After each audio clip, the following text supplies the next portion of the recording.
말씀 봅니다. 마태복음 18장 1절에서 10절 말씀입니다. 마태복음 18장 1절에서 10절 말씀 제가 읽어드립니다. 그때 제자들이 예수께 나와 가로되 천국에서는 누가 크니이까? 예수께서 한 어린아이를 불러 저희 가운데 세우시고 가라사대 진실로 너에게 이르노니 너희가 돌이켜 어린아이들과 같이 되지 아니하면 결단코 천국에 들어가지 못하리라. 그러므로 누구든지 이 어린아이와 같이 자기를 낮추는 그 이가 천국에서 큰 자니라. 또 누구든지 내 이름으로 이런 어린아이 하나를 영접하면 곧 나를 영접하매니 누구든지 나를 믿는 이 소자 중 하나를 실족케 하면 차라리 연자 맷돌을 그 목에 달리우고 깊은 바다에 빠뜨리는 것이 나으니라. 실족케 하는 일들이 있음을 인하여 세상에 화가 있도다. 실족케 하는 일이 없을 수는 없으나 실족케 하는 그 사람에게는 화가 있도다. 만일 내 손이나 내 발이 너를 범죄케 하거든 찍어 내버리라.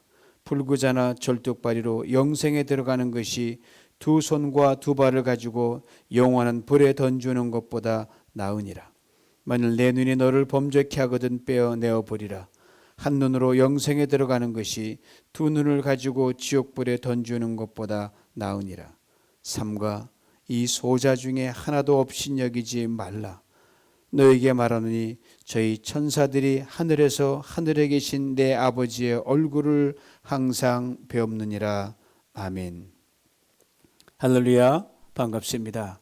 오늘 비도 오고 날씨 추운데 스크린 앞에 앉은 여러분 모두에게 주의 은혜가 넘치고 주께서 축복을 마음껏 보여주시길 소망합니다.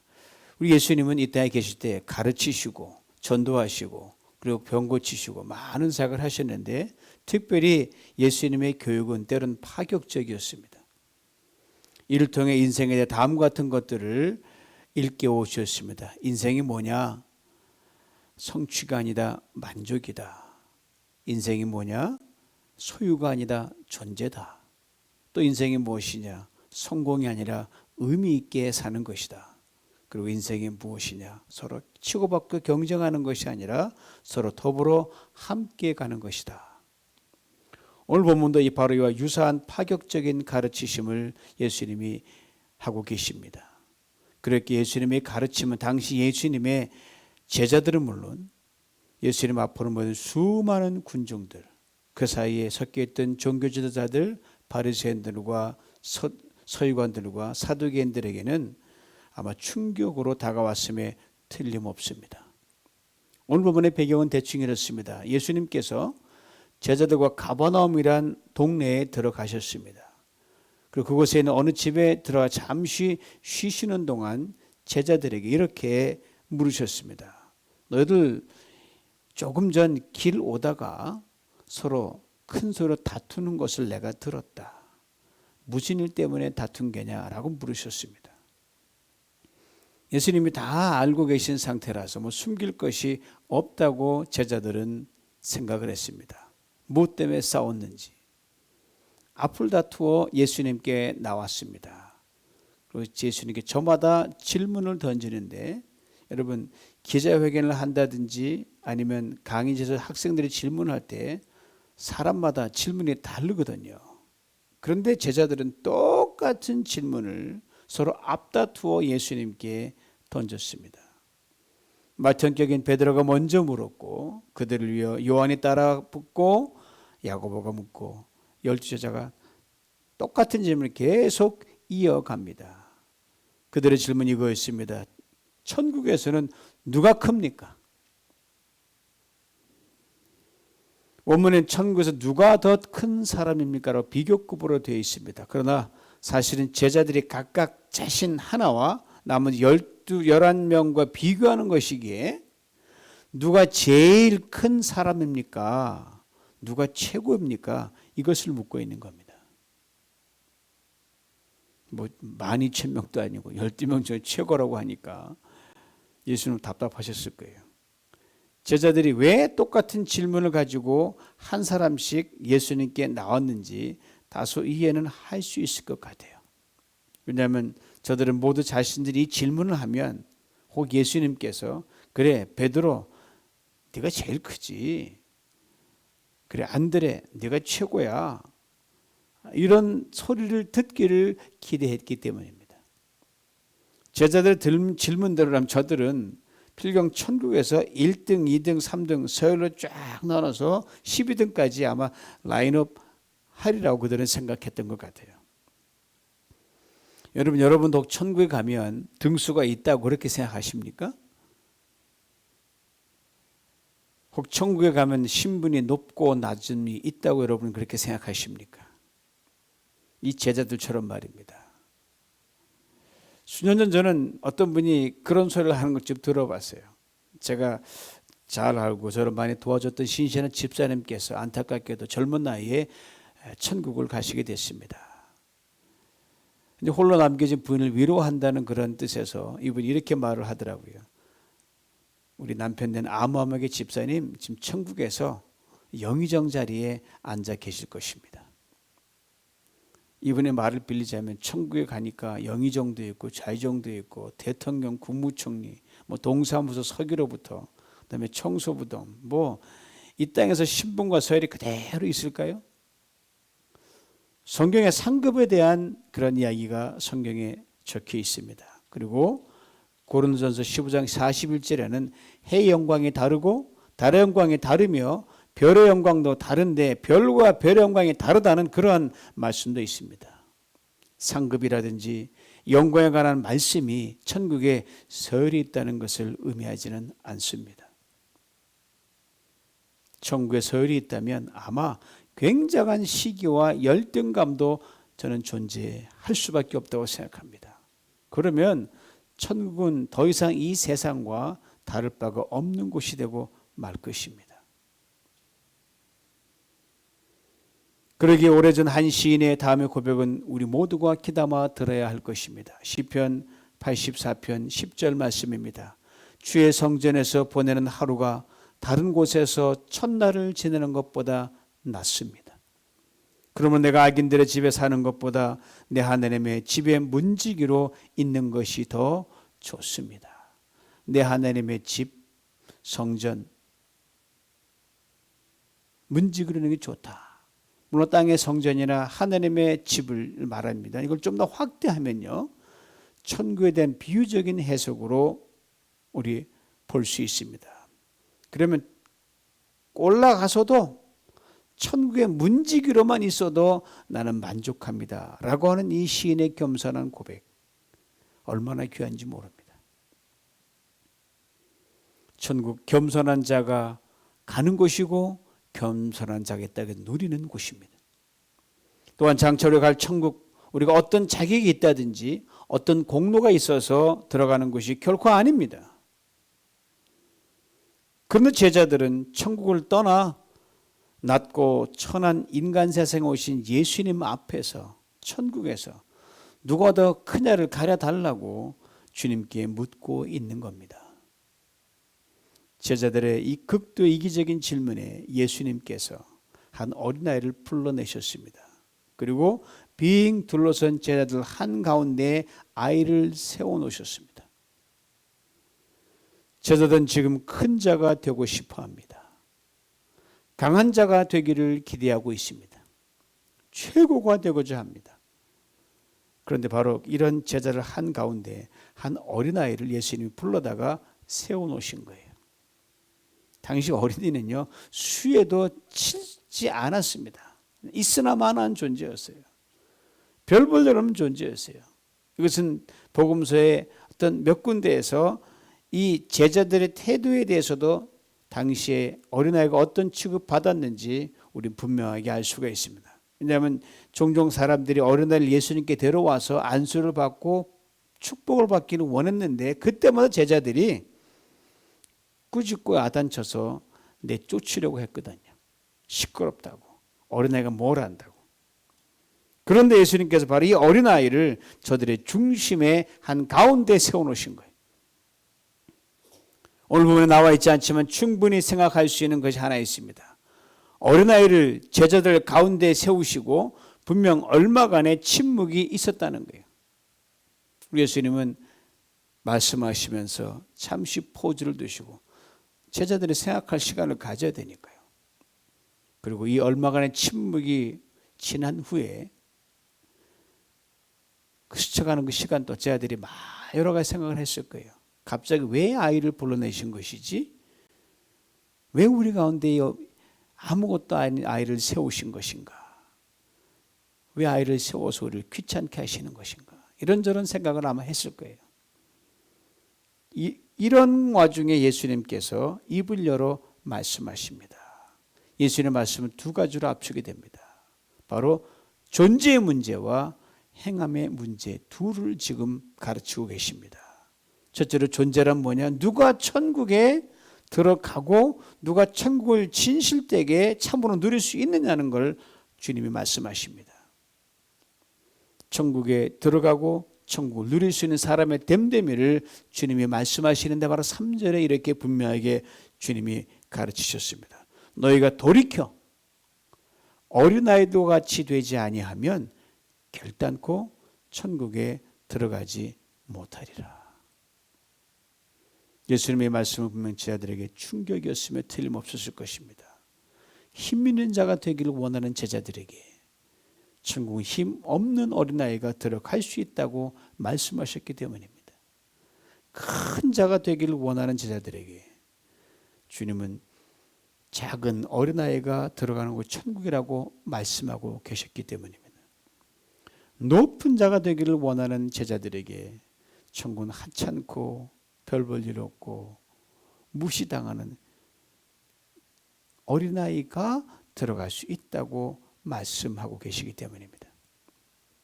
여러분 자녀들을 키워보신 부모님들 다 경험해 보셨을 줄 압니다. 어린아이를 참으로 유치할 때가 많잖아요. 어른 못지않은 고집도 있습니다. 욕심도 많습니다. 자기 손에 쥔 것은 비록 어린아이라 할지라도 좀처럼 빼앗기려고 하지 않습니다. 손의 힘이 얼마나 센지 몰라요. 그런가 하면 아주 이기적일 때도 있습니다. 그런데 오늘 예수님께서 제자들에게 바로 이 어린아이를 본받아야 할 모델로 지금 제자들 한가운데 세워놓으셨다 이 말입니다. 무엇 때문에 그러신 겁니까?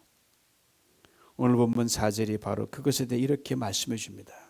누구든지 이 어린아이와 같이 자기를 낮추는 그 이가 천국에서 큰 자니라. 즉 어린아이의 겸손을 말씀하고 계십니다. 비록 유치합니다. 욕심도 있습니다. 고집도 있고 때론 반항적이기도 하지만 어린아이는 겸손이란 존재적 특징을 가지고 있습니다. 즉 나이가 들고 어른이 되면서 자연스럽게 몸과 마음을 배게 되는 좋지 않은 습관이 다 배제된, 다 빼놓은 순수한 겸손의 캐릭터를 아이들은 가지고 있습니다. 어린아이의 겸손을 통해서 예수님께 제자들에게 말씀하시고자 하는 것은 무엇이겠습니까? 첫째로 어린아이들의 꾸밈 없는 마음입니다. 어린아이들은 있는 그대로 말하고 보여줍니다. 어른처럼 자신을 숨기거나 가식이 없습니다. 교만하지 않은 마음을 말합니다.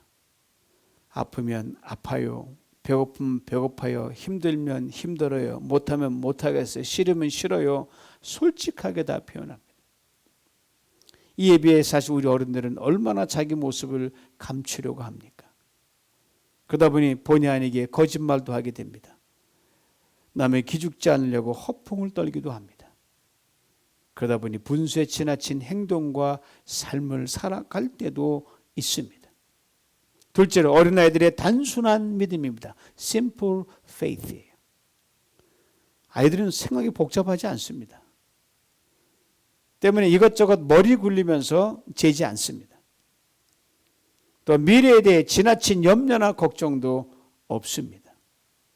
그렇기 때문에 대상에 대한 믿음이 확실합니다. 그러니까 아이들을 유기하고 아이들을 속이기 쉽잖아요. 그대로 믿으니까. 어린아이들은 자기가 사랑하고 믿는 대상이 일단 믿으면 최우선입니다. 자기의 필요는 그 다음입니다. 왜냐하면 자기가 믿고 사랑한 대상이 언제든 자기 필요를 채울 수 있다고 확실하게 믿기 때문입니다. 즉 필요에 의해서 겸손한 게 아니라 신뢰에 근거한 철저한 믿음입니다. 다윗이 바로 이런 어린아이와 같은 믿음을 평생 간직했던 사람입니다. 그 탁월한 고백을 들어보세요. 우리가 잘 아는 시편 23편 1절입니다. 여호와는 나의 목자시니 내게 부족함이 없으리로다. The Lord is my shepherd, I shall not want. 다윗이 하나님을 찾고 고백하는 이유가 자신의 필요 때문이 아니라는 거예요. 하나님 자신이면 된다는 거예요. 즉 하나님께서 자신의 부족을 채워주시니까 하나님이 목자라는 게 아니라 자신이 부족하든 풍족하든 가난하든 부하든 약하든 강하든 병들든 건강하든 천하든 높든 관계없이 하나님이 나의 목자십니다. 이 고백이에요. 그랬기에 하나님께 다윗을 일컬어 내 마음에 합한 사람이다 이렇게 인정해 주셨습니다. 그렇습니다. 예수님께서 저희들에게 바로 이 어린아이의 단순한 믿음을 말씀하시는 겁니다. 그리고 오늘 우리에게도 동일하게 이와 같은 믿음으로 하나님을 전적으로 신뢰하고 의지하는 사람이 되기를 간절히 원하고 계십니다. 사랑하는 성도 여러분, 평범한 어린아이가 먹을 것, 입을 것, 가정에서 걱정하는 거 봤습니까? 어린아이가 나 내일 어떻게 살아가지라고 고민하는 것 보셨나요?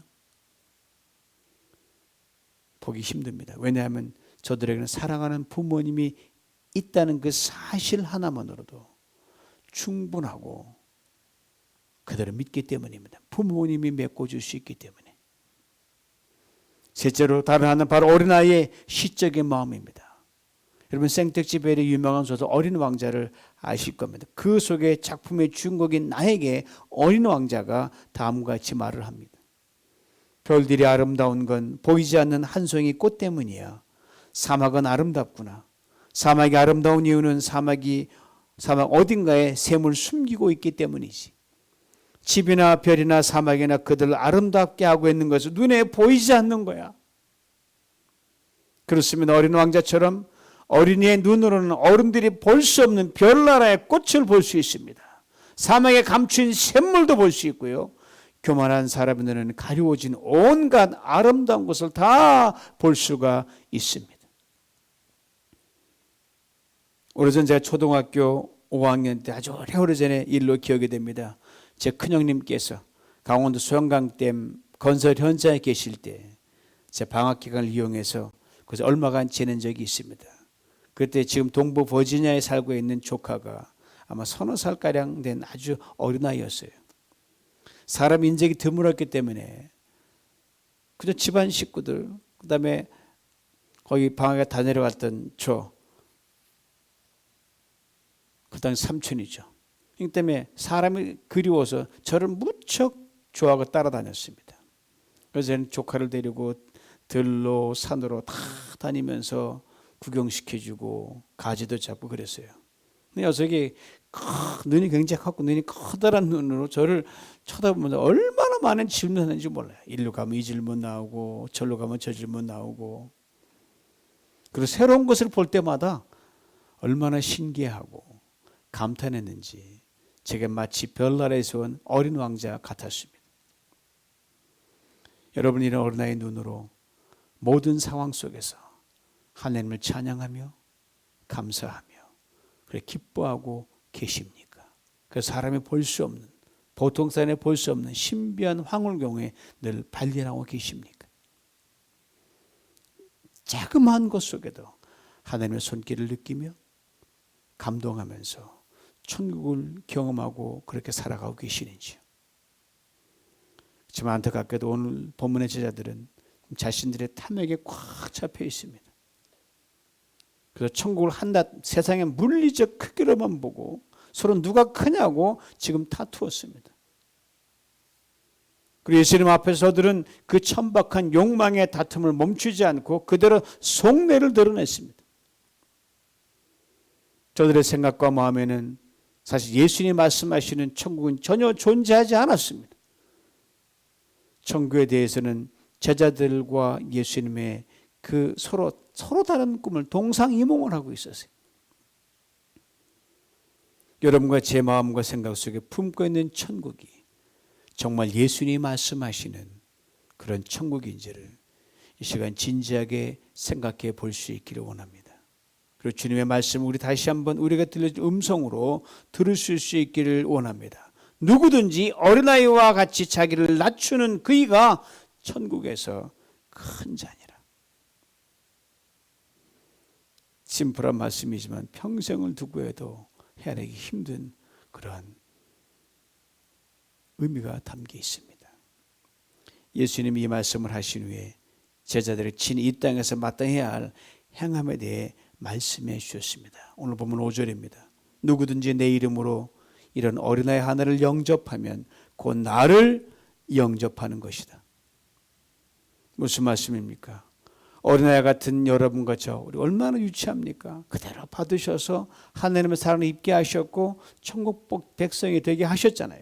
그러면 이 땅에서 힘없고 소외된 사람들을 돌보아 주어야 마땅하다는 말씀입니다.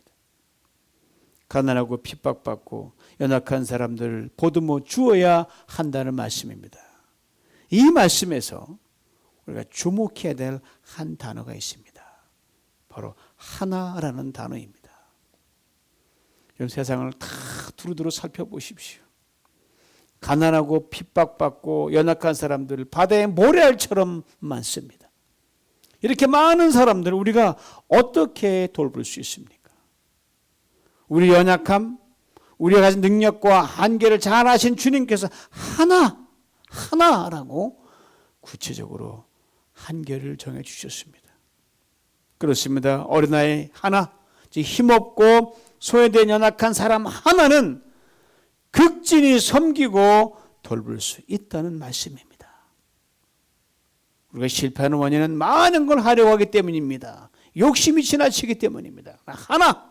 하나를 할 수 있다 주님이 말씀하셨어요. 그리고 더 놀라운 것은 그 하나에게 하는 것이 바로 주님에게 한 것과 동일하다는 말씀입니다. 꼭 그래야 할 것을 강조하시기 위해 한 가지 예를 드셨습니다. 6절 말씀입니다. 나를 믿는 이 소자 중 하나를 실족해 하면 차라리 연자 맷돌을 금옥에 달리우고 깊은 바다에 빠뜨리는 것이 나으니라. 당시 유대의 속담을 예수님이 빗대어 말씀하셨습니다. 남을 넘어지게 하고 남에게 죄짓게 하는 사람이 가장 나쁜 사람이라고 유대 사회 사람들은 그렇게 생각했거든요. 그런 사람 그냥 두면 안 된다. 맷돌을 목에 달다가 바다에 빠지게 하라. 큰 저주의 그런 속담들이 있었습니다. 그 말씀을 하십니까? 빨리 이해가 되죠. 이 말씀을 저는 늘 두렵고 떨리는 마음으로 대했던 기억이 납니다. 제가 교학교 교사를 하면서 제가 티 없이 막은 아이들을 제가 가르치면서 혹시 내가 말을 잘못해서 혹시 내가 처신함으로 부지 중에 누구는 널 사랑한다든지 이렇게 해서 상처를 받으면 이 말씀 그렇게 제게 큰 무게로 다가온 적이 없었어요. 특별히 주님 말씀하실 때 어린아이란 말 대신에 소자라고 했습니다. 문자 그대로 작은 자예요. 연령적으로 어린아이만 의미하는 것이 아닙니다. 먼저는 교회 공동체 안에서 소위 말하는 소외당하기 쉬운 모든 사람을 일컫습니다. 교회라는 공동체는 사는 수준, 옷차림, 배운 정도, 직업, 취미, 성장 배경, 신체적, 환경적 조건, 기타 다른 조건에서 그 누구도 차별받아서도 안 됩니다. 또 해서도 안 됩니다. 다음은 세상에 소외당하기 쉬운 사람들에게도 그리하라는 말씀입니다. 특별히 10절 말씀은 우리 모두가 귀담아 들어야 할 것입니다. 삼가 이 소자 중에 하나도 업신여기지 말라. 이것에 대한 경고의 말씀으로 다음과 같이 위트 있는 말씀을 하셨어요. 저희 천사들이 하늘에서 하늘에 계신 내 아버지 얼굴을 항상 배움느니라. 연약하고 소외된 지체들을 돌보는 수호 천사들이 하나님께 저들에게 못되게 행동하고 말하는 것을 낱낱이 리포트한다는 말씀입니다. 다시 한번 3절의 말씀을 위에서 보실 수 있길 원합니다. 너희가 돌이켜 어린아이들과 같이 되지 아니하면 결단코 천국에 들어가지 못하리라. 이 말씀은 구원에 관한 말씀이라기보단 이 땅의 천국을 맛보며 누리며 사는 것에 관한 말씀입니다. 예수를 믿는데 여전히 제자들처럼 큰 자가 되려는 자기 교만과 욕심에 붙들려 있는 우리들일 때가 얼마나 많습니까? 오늘 돌이켜 어린아이들처럼 될 수 있기를 주님은 간절히 원하십니다. 꾸밈이 없는 마음의 사람으로, 단순한 믿음의 사람으로, 크고 작은 모든 일에 감동하는 아름다운 시인의 마음을 담은 그런 사람들로 말입니다. 이 사람이 바로 천국을 소유한 사람이며 곧 큰 자라고 주님이 분명하게 말씀하십니다. 오늘 본 말씀에서 예수님께서 어린아이에 해당하는 표현을 무려 6번이나 거듭거듭 말씀하셨어요. 2절과 3절, 4절과 5절, 6절 그리고 10절. 또 우리가 어린아이와 같이 되기를 얼마나 간절히 원하고 계시는지를 아주 그래픽하게 강한 어조로 말씀하신 대목이 있습니다. 오늘 보면 8절, 9절 말씀입니다. 현대의 성경으로 읽어드립니다. 내 손이나 발이 너를 죄짓게 하면 잘라버려라. 두 손이나 두 발을 가지고 영원히 불타는 지옥에 들어가는 것보다는 절뚝발이나 불구자로 영원한 생명을 누리는 하늘 아래에 들어가는 것이 낫다. 내 눈이 죄짓게 하면 빼어버리라. 두 눈을 가지고 불타는 지옥에 들어가는 것보다는 외눈으로 하나님 나라에 들어가는 것이 더 낫다.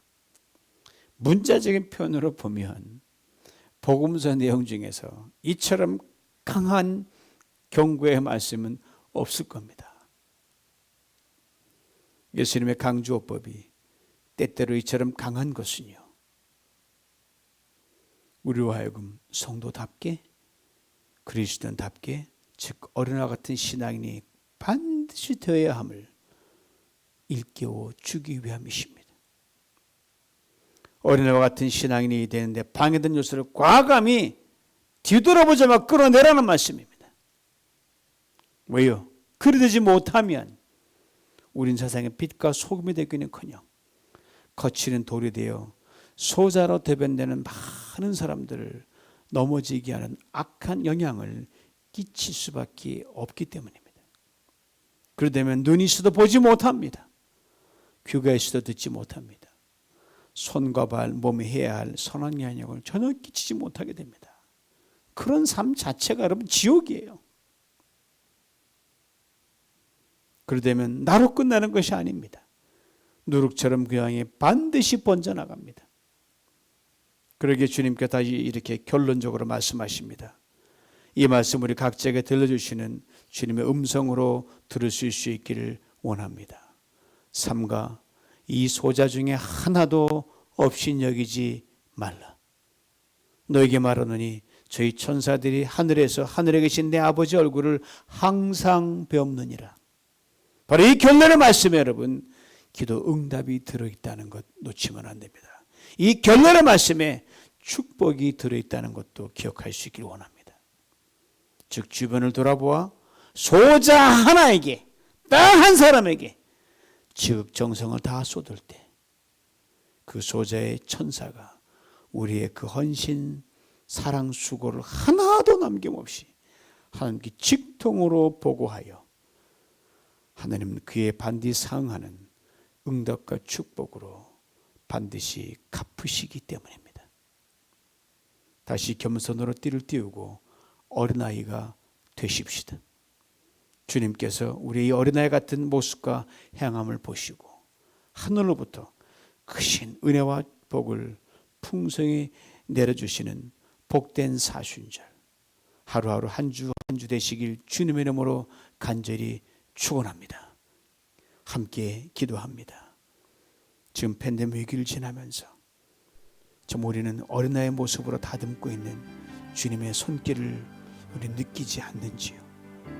그 많은 것이 우리를 무슨 유혹되게 하며 나라도 권세도 세상 다 합쳐도 이 보이지 않는 작은 바이러스 앞에서 꼼짝도 못한 우리들 아닙니까? 겸손하기를 원하십니다. 어린아이처럼 되기를 원하십니다. 주님, 우리 아무것도 할 수 없습니다. 우리 모든 상황에 하나님만 절대로 믿는 하나님의 목자임을 고백하는 가운데, 그리고 참으로 이 땅에 주님이 기하고 온 한 명의 소자에 대해서 우리 개인뿐 아니라 교회 전체가 목숨 걸고 달려들 때 하나님, 우리의 그 헌신과 노력 속에서 응답을 받게 하시고 복을 누리게 하실 줄 믿습니다. 하나님, 나를 다시 어린아이로 뒤타펴 주시고 다듬어 주옵소서. 이 한 목소리로 함께 잠시 기도할 수 있기를 원합니다. 주여 도와주시옵소서. 하나님 감사합니다. 하나님 아버지 감사합니다. 주여 감사합니다.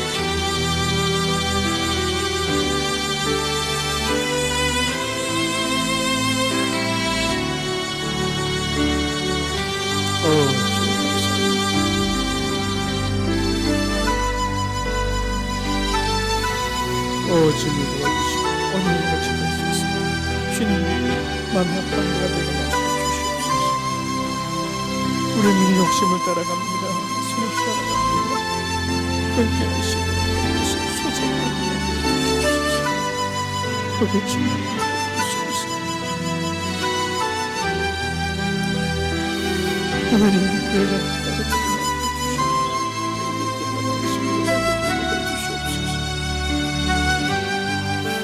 은혜로우신 아버지 하나님, 이제 팬데믹에 넘어갈 수 있고 끝이 보일 수 있다는 좋은 소식들이 들려옵니다. 지난 1년여간 어둠을 깊은 터널을 통과한 우리들, 이제 하나님 잠시면 끝을 볼 수도 있는 그 즈음에 이 말씀 앞에 서게 하시니 참으로 감사합니다. 하나님, 우리 눈이 향해 있던 모든 욕심의 그 지점에서 주님 눈을 돌려 주께 향하고 소자에게 향하게 하여 주시옵소서. 귀가 그리하게 하시고 손과 발이 그게 하여 주시사, 아버지 하나님, 진정 우리가 있는 그곳이 천국이 되게 만들어 주시고, 하나님 소자의 마음을 품는 그곳에서 내가 내 마음에 합한 자의 인정을 받을 수 있는 그런 성도님들, 그런 예배장 공동체 되도록 축복하여 주옵소서. 소자 하나에게 목숨 걸기를 원합니다. 소자 하나에게 교회가 목숨 걸기를 원합니다. 주여 우리를 도와주시사 천국을 이루게 하여 주시옵소서. 예수님의 이름으로 기도하옵나이다. 아멘.